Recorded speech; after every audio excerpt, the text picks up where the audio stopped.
आव्हान अर्थसुरक्षेचे. नमस्कार.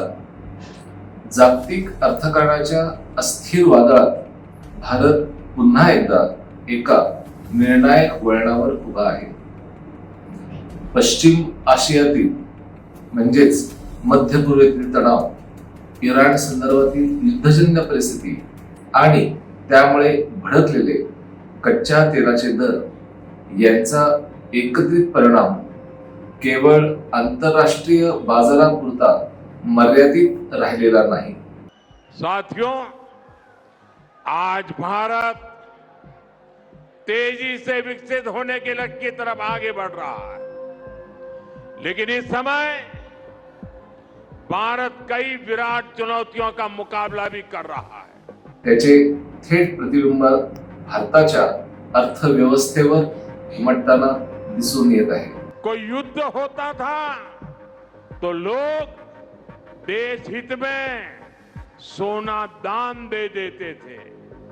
आज दान की जरूरत नहीं है, लेकिन देश हित में हमको ये तय करना पड़ेगा कि साल भर तक घर में कोई भी फंक्शन हो, कोई भी कार्यक्रम हो, हम सोने के गहने नहीं खरीदेंगे. भारतासारख्या प्रचंड लोकसंख्या आणि आयात आधारित अर्थव्यवस्थेच्या देशासाठी ही परिस्थिती धोक्याची घंटा ठरली आहे. या पार्श्वभूमीवर पंतप्रधान मोदी यांनी देशवासियांना इंधन बचत, सोन्याची खरेदी टाळणे, इलेक्ट्रिक वाहनांचा वापर वाढवणे, कार पुलिंग आणि वर्क फ्रॉम होमला प्रोत्साहन देणे यासारख्या सूचना केल्या. या आवाहनाने राजकीय, सामाजिक आणि आर्थिक क्षेत्रात व्यापक चर्चा सुरू झाली आहे. सरकारच्या मते हे राष्ट्रहिताचे पाऊल आहे. तेल आणि सोन्याच्या आयातीमुळे देशाच्या परकीय चलन साठ्यावर प्रचंड ताण येतो. भारत जवळपास 85 ते 89% कच्चे तेल आयात करतो. जागतिक बाजारात तेलाचे दर वाढले की त्याचा परिणाम थेट भारताच्या आयात बिलावर होतो.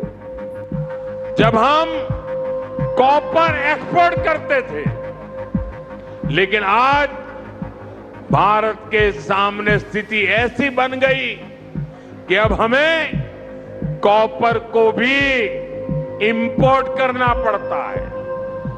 हमारे देश में हड़तालें करवाकर कॉपर प्लांट्स को ठप करवा दिया गया और अब हालत ये हो गई कि हमें कॉपर बाहर से मंगाना पड़ता है और उसमें विदेशी मुद्रा खर्च होती है.